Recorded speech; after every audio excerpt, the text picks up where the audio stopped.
Salut tout le monde, bienvenue sur ma chaîne YouTube. Je suis le professeur LJ. Sur cette chaîne, je vais parler de l'Afrique et également de son glorieux passé à travers plusieurs livres et thèmes intéressants. Le thème du jour sera le suivant: ces peuples qui ont marqué l'histoire. Et le premier épisode sera sur les Maures. Alors, qui étaient les Maures? Les Maures étaient des gens qui vivaient au Maroc. Le mot Maure signifiait noir. Il signifiait peuple noir. Les Maures d'Afrique du Nord se sont convertis à l'islam au 7e siècle. La dynastie des Omeyyades a survécu en Espagne jusqu'en 1031, mais elle était manifestement en déclin en l'an 1000. La dynastie des Omeyyades est la première grande dynastie musulmane à diriger l'empire du califat, de 661 à 750. Abderrahmane III était l'un des plus grands monarques maures. Il a régné comme émir omeyyade de Cordoue pendant 50 ans, de 911 à 961. Il a à la fois stabilisé et élargi tous les territoires qu'il a conquis. Après la conquête du Maroc en 1147, lorsque le dernier roi almoravide fut détrôné et exécuté, les Almohades s'emparèrent des rênes du gouvernement, puis envahirent l'Europe. En 1150, ils avaient vaincu les armées chrétiennes d'Espagne et placé un Almohade sur le trône de l'Espagne mauresque. Au début du XIIIe siècle, le pouvoir maure en Espagne a commencé à décliner. L'Espagne musulmane a déclaré son indépendance sous le règne d'Ibn Oud, le fondateur de la dynastie oudite. En 1492, les Maures avaient perdu toute l'Espagne à l'exception du royaume de Grenade. Les Berbères noirs d'origine, appelés Maures, étaient les ancêtres nord-africains des peuples du Sahara et du Sahel, principalement ceux appelés Fulani, Touareg, Zenaga du sud du Maroc, Kounta et Tébou. Le reste de l'Afrique du Nord, de l'Égypte, à travers le Fezzan et l'ouest du Sahara, jusqu'à ce qu'on appelle aujourd'hui le Maroc et l'Algérie, était peuplé d'Africains noirs, également appelés Maures par les Romains et les derniers Européens. Avant de passer à la suite, voici une petite aparté sur la Sicile et la Crète. Alors il faut savoir que la Sicile a même été dominée par les Maures et les Arabes pendant plus de 200 ans et la Crète a été gouvernée par eux pendant 125 ans. Waouh! À son apogée, l'empire musulman était encore plus immense que celui d'Alexandre le Macédonien, dit Alexandre le Grand, et de l'empire romain à son apogée.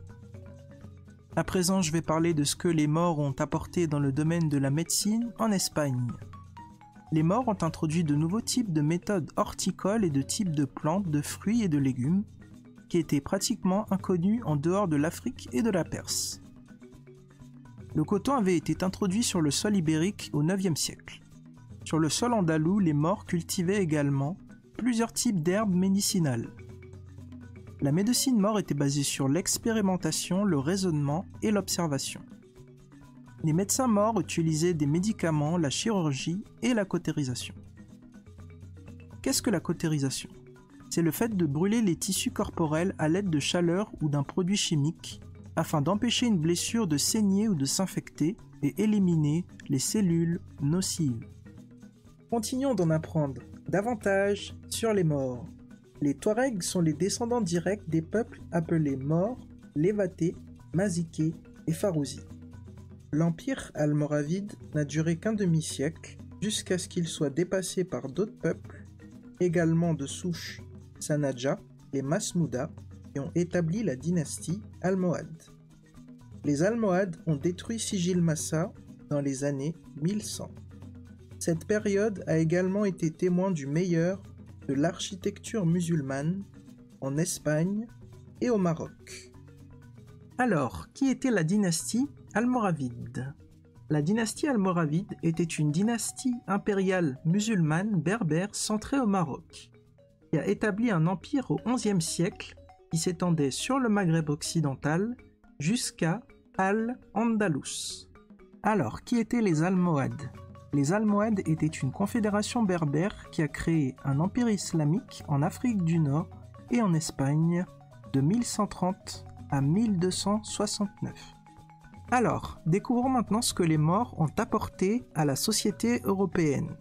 Les Maures ont introduit la chevalerie, l'élevage de chevaux et notamment les joutes, l'escrime et les jeux de société tels que les échecs et les dames modernes. Waouh! Continuons d'en apprendre davantage sur les Maures. Les 800 ans de domination mauresque en Espagne ont sans aucun doute produit d'innombrables personnages remarquables. Mais 3 en particulier se démarquent plus que tout autre.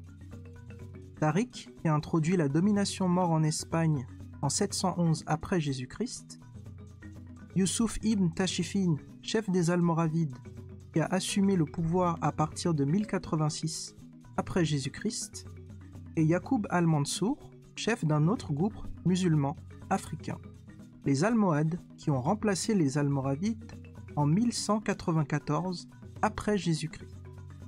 Ainsi, c'est Tariq qui a ouvert la voie à la domination maure de 800 ans sur l'Espagne. Les Almoravides ont également conquis le Maroc et l'Algérie. Tariq aurait fondé la ville de Marrakech.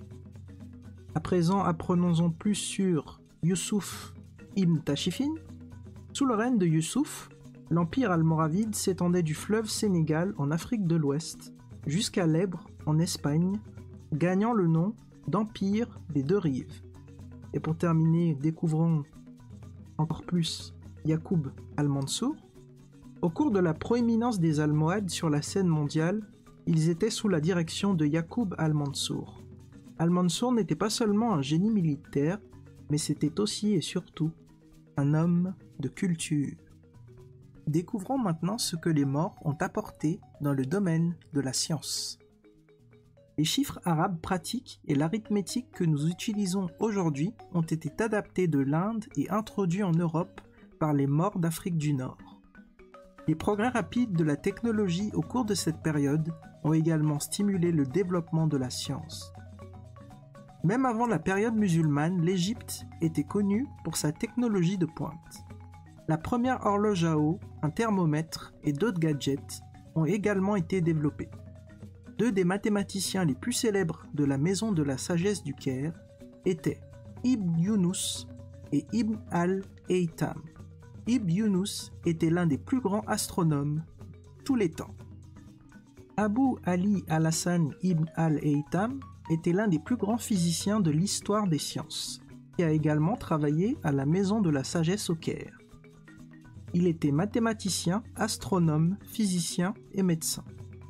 Bien que Cordoue soit tombé aux mains des chrétiens en 1236, la science et la philosophie, les mathématiques, la technologie, la musique et la littérature, tout cela était resté comme contribution africaine permanente à la péninsule ibérique et au reste de l'Europe.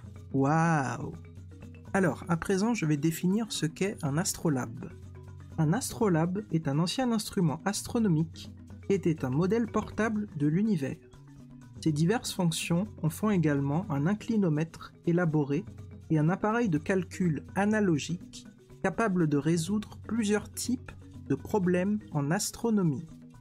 Historiquement utilisé par les astronomes, il est capable de mesurer l'altitude au-dessus de l'horizon d'un corps céleste, de jour comme de nuit. Il peut être utilisé pour identifier des étoiles ou des planètes, pour déterminer la latitude locale en fonction de l'heure locale, pour arpenter ou trianguler. Il a été utilisé dans l'Antiquité classique, l'âge d'or islamique, le Moyen-Âge européen et l'âge de la découverte à toutes ses fins. Alors maintenant c'est la cerise sur le gâteau, Découvrons ce que les Maures ont apporté dans le domaine de la musique en Espagne. L'un des styles musicaux les plus importants trouvés en Afrique orientale est le zajal, qui est une forme traditionnelle de poésie strophique, orale, déclamée dans un dialecte familier. Le mourvacha est une autre forme de musique vocale pratiquée en Afrique du Nord. Alors il faut savoir que ce sont les Maures qui ont apporté en Espagne des instruments tels que le luth, la lyre et la guitare. La Mecque et Médine étaient les centres musicaux les plus importants et influents durant l'époque des Maures, et il n'y avait pas de chanteurs de grande renommée trouvés ailleurs. Ziryab a créé le premier conservatoire, la première école de musique d'Europe. Les musiciens qui personnifiaient le plus l'esprit classique de la musique arabe de cette époque étaient Ibrahim al-Mozouli et son fils Ishaq. Le chanteur dont la renommée a éclipsé tous les autres était le musicien distingué Ziryab, qui était en Al-Andalus en 822 après Jésus-Christ. J'espère que vous avez appris de belles et de bonnes choses aujourd'hui sur les Maures. Si vous souhaitez en savoir davantage sur ce sujet et obtenir des informations intéressantes et croustillantes, je vous encourage à consulter les liens que j'ai mis sous la vidéo et surtout de vous procurer le livre suivant, A Golden Age of the Moors de Ivan van Sertima. Nous arrivons à la fin de la vidéo. N'oubliez pas de liker, de commenter, de vous abonner et d'activer la cloche de notification pour être au courant dès que je poste une nouvelle vidéo et bien sûr de partager la vidéo. À bientôt pour de nouvelles aventures et de belles histoires sur l'Afrique. C'était le professeur LJ. Bye bye.